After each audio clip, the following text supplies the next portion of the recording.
Assalamu alaikum dear students. In this lecture, the fetal membranes are the auxiliary structures derived from the outer cell mass. You know, initially the cells developing from the zygote form two masses, the inner cell mass and the outer cell mass. The inner cell mass forms the embryo proper, while the outer cell mass forms the different membranes. And these membranes are concerned with protection, nutrition, excretion and respiration of the embryo and the fetus.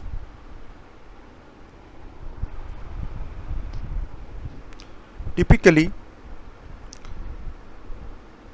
as they develop from the outer cell mass and also they covers the developing embryo and the fetus later on, and they have no direct contact with the body of the embryo and later on the fetus, so they are also called the extraembryonic membranes. Fundamentally, four structures are included in the fetal membranes: the yolk sac, number 2 allantois, number 3 amnion, and number 4 chorion. But as the umbilical cord and the placenta are also developed from the above membranes, so some people label them also the fetal membranes. First of all, the yolk sac. Yolk sac is formed when the blastocystis cavity is later on lined by the Hissor membrane, this yellowish one. When the blastocyst cavity is now lined by the cells developed from the periphery of the hypoblast layer and they line the blastocyst cavity, then that cavity is called the primitive yolk sac. The yolk sac passes through two stages in its development: the primitive yolk sac or the exocoelomic cavity, and later on the definite yolk sac or the secondary yolk sac. There is a proliferation from the trilaminar embryonic disc, that is from the ventralmost layer, which is called the endoderm, and from the periphery of the endodermal layer the cells start to grow downwards to line the Hissor membrane, and then that cavity is called the secondary yolk sac or the definite yolk sac. Yes, definitely. Then there is a pinching of the large cavity and result is the short cavity, and the pinch of part are suspended in the chorionic cavity, later on vanished. The yolk sac,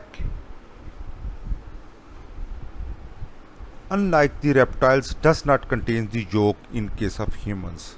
In reptiles they contain a lot of yolk, which is a source of nutrition for the developing embryo and the fetus. But in case of human, only its dorsal part, which get incorporated into the body during the folding of the embryo during the 4th week, and it forms a long tubular structure inside the body, which is called the primitive gut tube, and later on the respiratory and the gastrointestinal system develops from that primitive gut tube. Rest of it remains outside, and the two parts, the primitive gut tube and the remaining outside of the yolk sac, are there connected by way of the narrow yolk stalk or the white line duct. That part which remains outside later on get solid and degenerate, but sometimes it may remain as remnant on the fetal surface of the placenta. So the only contribution of the yolk sac is its incorporated part into the body, which forms the gut tube. Second is the allantois. The allantois is actually a part derived from the yolk sac. It is the projection, it is the diverticulum of the yolk sac from its posterior part into the mass of mesoderm, which is called the connecting stalk, and that diverticulum is called the allantois. Again, in humans, the allantois does not give ties to any structures. Yes, only the blood vessels which develop related to the yolk sac, they make contact with the vessels developing in the chorion and the vessels developing in the embryonic body. So bridging those two set of vessels, and later on, although the allantois get degenerated, but the umbilical vessels, they remain, and they are very important part of the umbilical cord. Amnio we have already discussed. Initially, the spaces created in the epiblast layer of the cells, they form a space which is called the amniotic cavity, and the cells arising from the periphery of that epiblast layer, they grow upward and lines the trophoblast layer in the roof of that cavity, and those cells which are derived from the epiblast layer, they are called the amnioblast, and they form the roof and the sides of the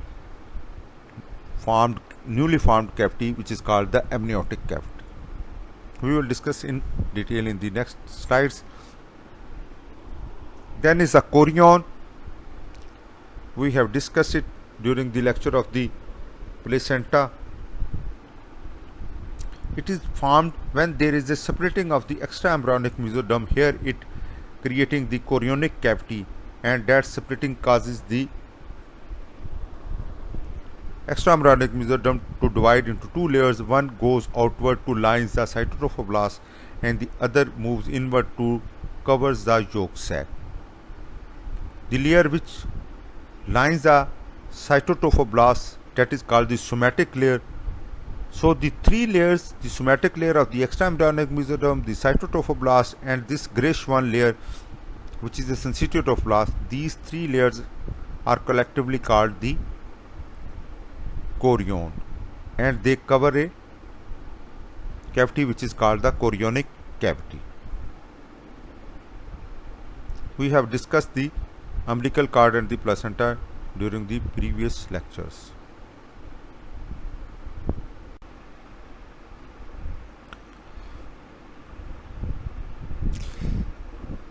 Dear students, the amnion is a thin, transparent but tough membrane which forms the walls of the cavity which is called the amniotic cavity, and that amniotic cavity is filled with the amniotic fluid which is a thin watery, most of it content are watery fluid. The amnion consists of two layers. The inner layer, which is derived from the epiblast, periphery of the epiblast layer of the bilaminar embryonic disc, and it consists of the low cuboidal or the flat cells, and outer it is covered by a layer of the extraembryonic mesoderm. Splitting of the extraembryonic mesoderm give rise to two layers, the somatic layer and the subclavicular layer, and the layer which covers the amniotic cavity, it is also called the somatic layer.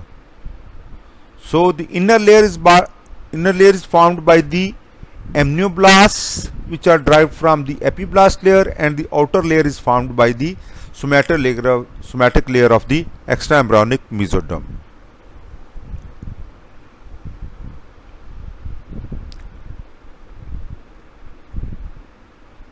In the early part, the amnion is attached to the periphery of the embryonic disc. Look here, it is attached to the periphery of the almost circular embryonic disc. But after folding of the embryo during the 4th week, it covers the embryo, folded almost a circular embryo. The embryonic disc has now converted into a circular shape after folding. So that is the number one is the amniotic cavity, and that is the amnion, and it becomes continuous with the surface ectoderm at the circular opening on the ventral aspect of the embryo, which is called the umbilical ring. Here it is becoming continuous with the surface ectoderm of the embryo. This is the continuation.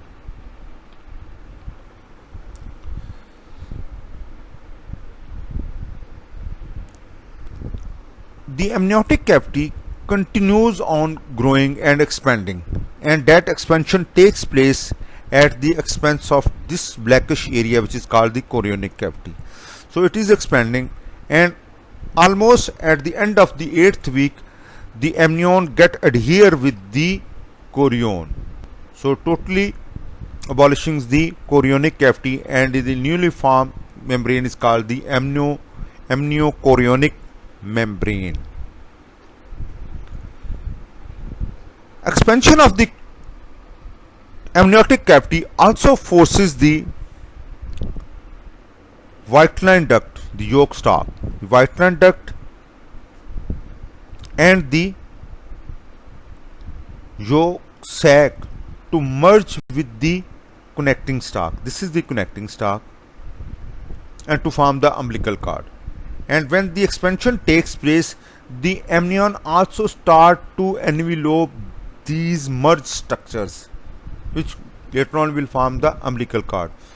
And ultimately at the end of the 8th week, when the amniochorionic membrane have formed, the amnion have almost invested the whole length of the umbilical cord, so it forming the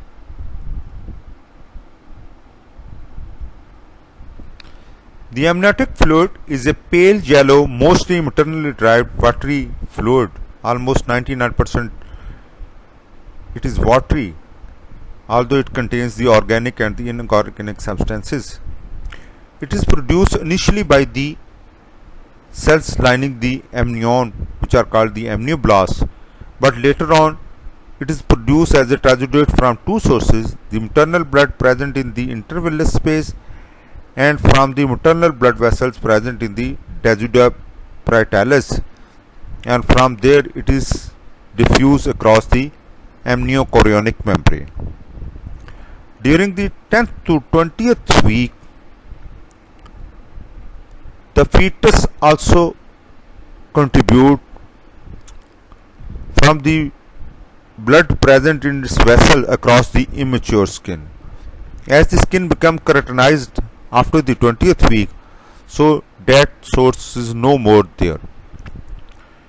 But fetus during the same time start to produce urine, that is at the during the 11th week or maximum the 12th week, the fetus start to produce urine, and that is the major source of the amniotic fluid, and it goes on increasing, and during the 3rd trimester almost 500 ml daily urine is added to the amniotic fluid. Then again this secretions from the fetal gastrointestinal tract and the respiratory tract are added into the amniotic. Amniotic fluid does not become stagnant, and continuous turnover of this watery fluid every 3 years are ensured, initially by into the maternal blood through the amniochorionic membrane, and then it diffuses into the maternal blood vessels present in the decidua parietalis. It is also diffused across the fetal surface of the amnion into the intervillous space where the maternal blood is also present. So it reaches into the maternal blood. But from 5th month onward, the fetus start to swallow the amniotic fluid, and that fluid is absorbed in the GIT of the fetus into its blood and reaches the placenta, where it is excreted into the maternal blood, but excess water of this amniotic fluid is excreted into the fetal urine. The amount of the amniotic fluid initially it is very small. During the 10th week it is only 30 ml, and it increases up to the 20th week up to 350 to 450 ml, and almost at the end of the pregnancy, that is 37.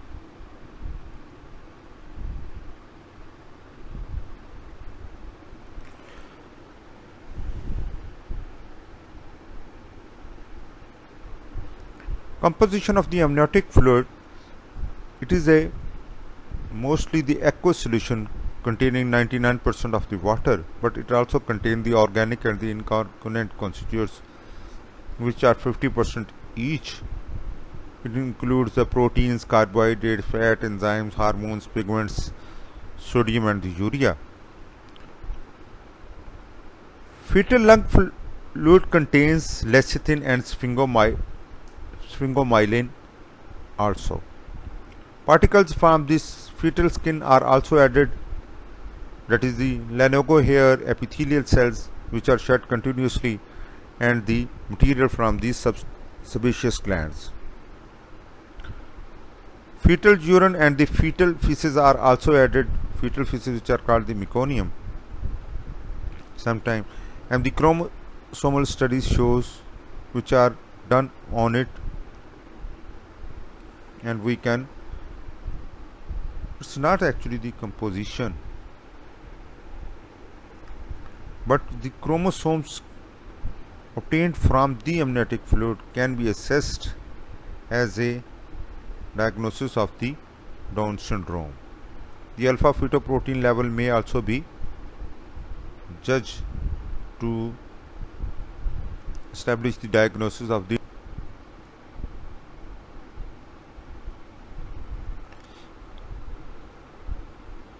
It plays very important functions. Number one, protection to the fetus. It acts as a shock absorbing cushion to protect the fetus from the external pressure. During the labor, it protects the fetus against the pressure created by the uterine contractions. It also acts as a barrier to the infection, so preventing infection to the fetus. It provides a sufficient room, which is very important for the normal growth of the different parts of the fetus. It permits symmetrical external growth of the fetus by providing a sufficient room, and that sufficient room is also helping in the free fetal movements, so promote the muscular growth of the fetus. It prevents the adherence of the surface ectoderm to the amnion.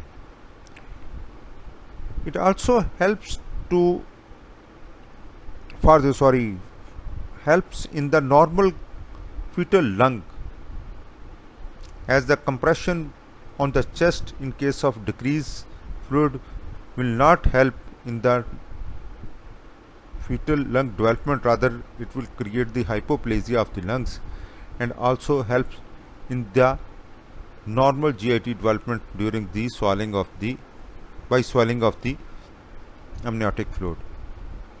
It helps in the maintenance of the fetal blood temperature and homeostasis for the fetus. It also helps in the determination of the genetic health, fetal age, and the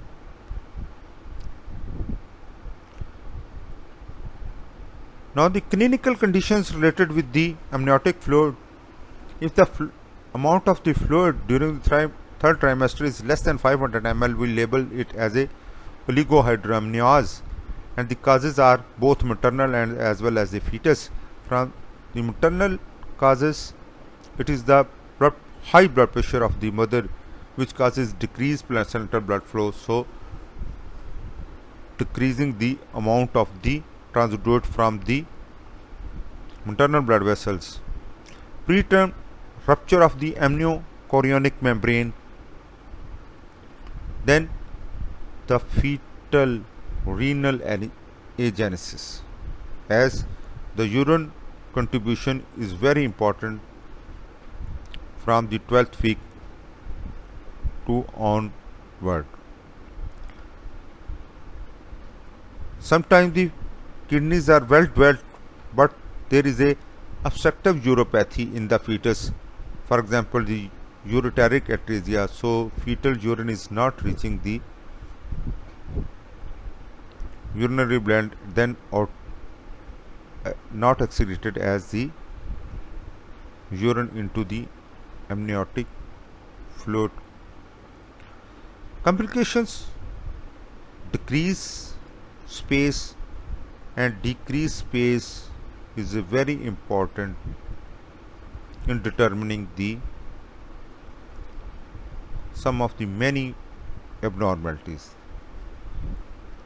Decreased space will result in a fetal compression, and that will lead to the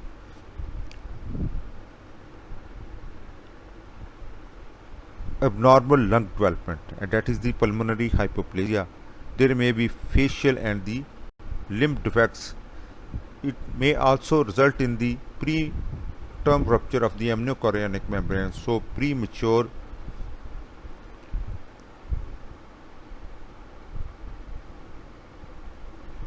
amniotic band syndrome.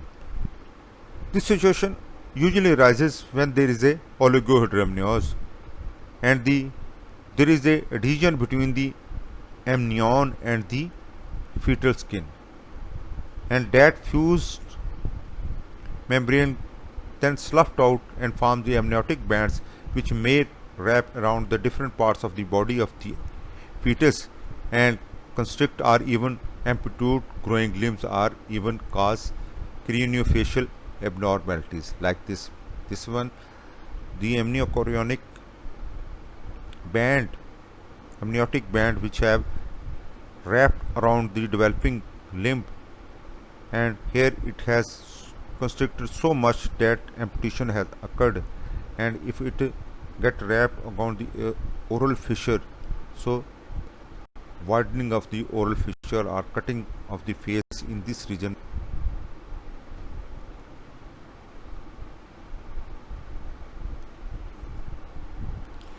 If the amount is more than 1500 ml, then the condition is called the polyhydramnios. So excessive amount exceeding more than the 15 ml will result in the condition known as polyhydramnios.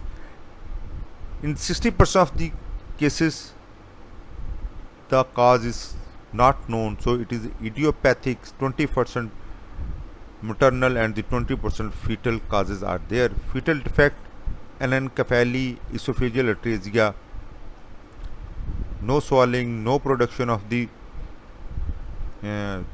urine is a major factor. Then the maternal causes, maternal diabetes, which affect by increasing the production of the urine and increases here in this case the esophageal atresia causes result in not swallowing the amniotic fluid, so turnover is not there. Actually, this is the condition in which the turnover is not there, and the more and more amniotic fluid start to collect in the amniotic cavity. Maternal diabetes, by increasing the production of the urine and also increasing the osmolarity of the fluid. Multiple gestation will also result in polyhydramnios. Complications of this condition are term labor, prolapse of the umbilical cord, and the malpresentation due to excessive mobility of the fetus in that somewhat enlarged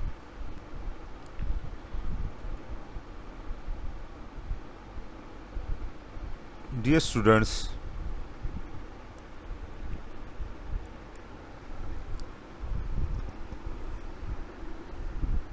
it is the end of the lecture on the fetal membranes and the amniotic fluid. We will meet in the next lecture, inshallah.